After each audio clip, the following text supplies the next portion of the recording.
पहाड़ियों के बीच बसे एक छोटे से हलचल भरे गांव में मिया नाम की एक युवा महिला रहती थी। मिया अपनी दयालुता के लिए जानी जाती थी, लेकिन उसे अन्य ग्रामीणों की तुलना में साधारण भी माना जाता था।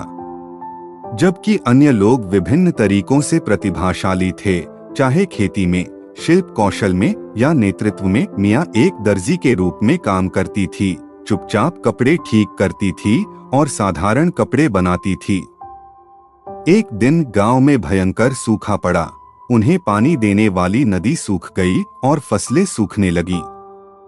कभी आशा से भरे रहने वाले ग्रामीणों को अब निराशा का सामना करना पड़ रहा है। उन्होंने बैठकें की और योजनाएं बनाई, लेकिन कुछ भी काम नहीं आया। स्थिति बिगड़ने पर तनाव बढ़ गया। एक शाम जब ग्रामीण शहर के चौराहे पर एकत्र हुए तो एक बुजुर्ग महिला, कमजोर और कमजोर, उनके सामने आई। वह बुद्धिमान मानी जाती थी, हालांकि संकट के दौरान वह ज्यादातर चुप रही थी। कांपती आवाज में उसने कहा, कभी कभी हम में से सबसे छोटा व्यक्ति भी सबसे बड़ा बदलाव ला सकता है। ग्रामीण हैरान लेकिन उत्सुक थे। बुजुर्ग महिला ने आगे कहा, पहाड़ों में छिपे एक प्राचीन कुएं के बारे में एक किंवदंती है, जिसके बारे में कहा जाता है कि इसमें पानी कभी नहीं सूखता, लेकिन इसे ढूंढना आसान नहीं है। मिया, जो चुपचाप सुन रही थी, आगे बढ़ी। मैं उसे ढूंढने जाऊंगी, उसने धीरे से कहा। ग्रामीणों को वापस ले जाया गया। उन्होंने मिया को सौम्य और विशेष रूप से मजबूत नहीं देखा। फिर भी आशा और निराशा के मिश्रण से प्रेरित होकर वे उसे प्रयास करने देने के लिए सहमत हुए। उन्होंने उसे जो थोड़ा बहुत सामान बचा सकते थे दिया और उसे उसके रास्ते पर भेज दिया। मिया की यात्रा कठिन थी। उसने पथरीले रास्ते पार किए, कठोर मौसम का सामना किया और थकावट से संघर्ष किया। हर दिन उसके संकल्प की परीक्षा होती थी, लेकिन उसने कभी हार नहीं मानी। उसे अपने साथी ग्रामीणों के चेहरे और वह आशा याद आई जिसे उसने बहाल करने का वादा किया था।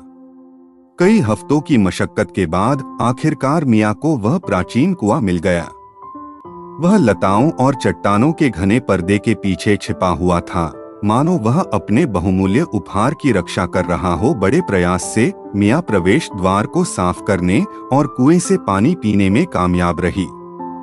उसने अपने कंटेनरों में कीमती पानी भरा और गांव की ओर वापस लंबी यात्रा शुरू की।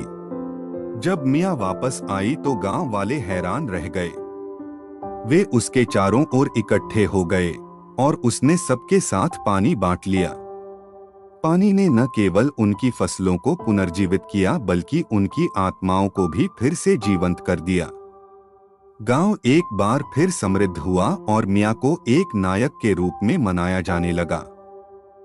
इसके बाद के वर्षों में मिया की कहानी दूसरों को प्रेरित करने वाली बताई गई।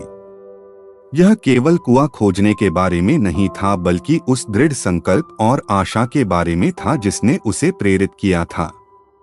उन्होंने दिखाया कि कभी-कभी सबसे शांत और सबसे विनम्र व्यक्ति साहस और दृढ़ता के साथ असाधारण चीजें हासिल कर सकते हैं। यह कहानी हमें याद दिलाती है कि भले ही हम असाधारण न दिखें, हमारी आंतरिक शक्ति और दृढ़ संकल्प हमें उल्लेखनीय उपलब्धि हासिल करने और सकारात्मक बदलाव लाने के लिए प्रेरित कर सकते हैं।